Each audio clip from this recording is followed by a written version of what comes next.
सब समाज में जन्मे महापुरुषों के चरणों में नमन करता हूँ। महाराणा प्रताप इस चौक में उपस्थित हैं, उनको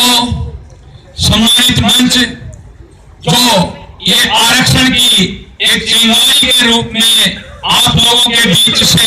शुरुआत होने जा रही है, आपके राजस्थान से ये पूरे भारतवर्ष में चलेगी और तब तक नहीं रुकेगी जब तक विकराल रूप लेकर के या तो इस आरक्षण को समेट करके खत्म कर देगी या फिर वो आरक्षण से वंचित हैं हम लोग,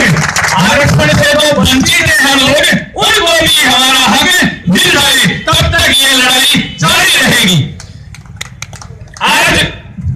इस पारी की धरा पर मैं आप लोगों के बीच में आपको नूतन देने के लिए, आपको पीले चावल देने के लिए आया हूं और ये नूता मेरे कोई बेटे की या पोते की या बेटी की शादी के लिए नहीं,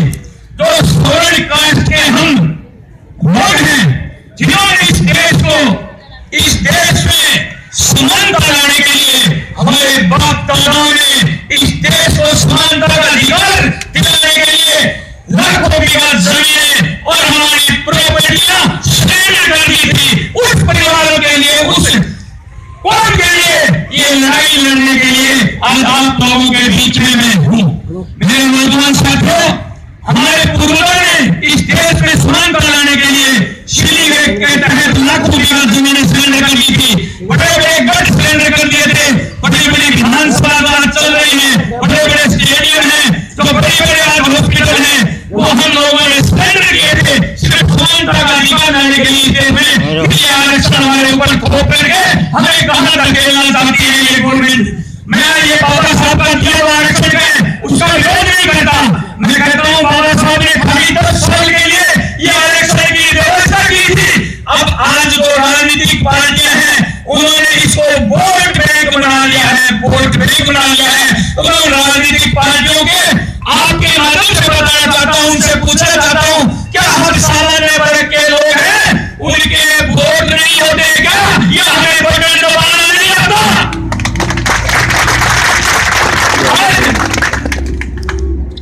सामान्य वर्ग के जो मेरे भाई बहन हैं 80 से 90% नंबर लेकर के वो भटक रहे हैं, दर दर की ठोकरें खा रहे हैं। क्यों? आज इस देश में समानता है और कौन सी समानता की बात कर रहे हैं मेरे नौजवान साथियों?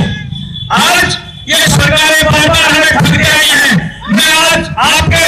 इस मंच के और आपके माध्यम से मेरे समाज के और जो सोरेन कास्ट के जितने भी नेता हैं उनसे आग्रह करता हूं हाथ जोड़ करके, ये सोरेन कास्ट के नेताओं, तुम भूल जाओ कि तुम बीजेपी में हो, तुम भूल जाओ कि तुम कांग्रेस में हो, तुम भूल जाओ कि अन्य पार्टियों में हो। तुम एक ही बात याद रखो कि हमारे आने वाली पीढ़ी तुम्हें कभी माफ नहीं करेगी अगर इन पीढ़ी को आरक्षण की लड़ाई तुम नहीं लड़ेगी। चाहे कांग्रेस में हो, चाहे बीजेपी में हो, चाहे अन्य दल हो, सबको एक मंच पर एक जादू पर आकर के इस लड़ाई को लड़ना होगा, तब जाकर के कहीं हमारा भला होगा और आने वाली पीढ़ी याद करेगी आपका ये आंदोलन। अब तो राजस्थान में 1 मार्च से धरना प्रदर्शन और अनशन होने जा रहा है, उसमें आप लोगों को सुन करके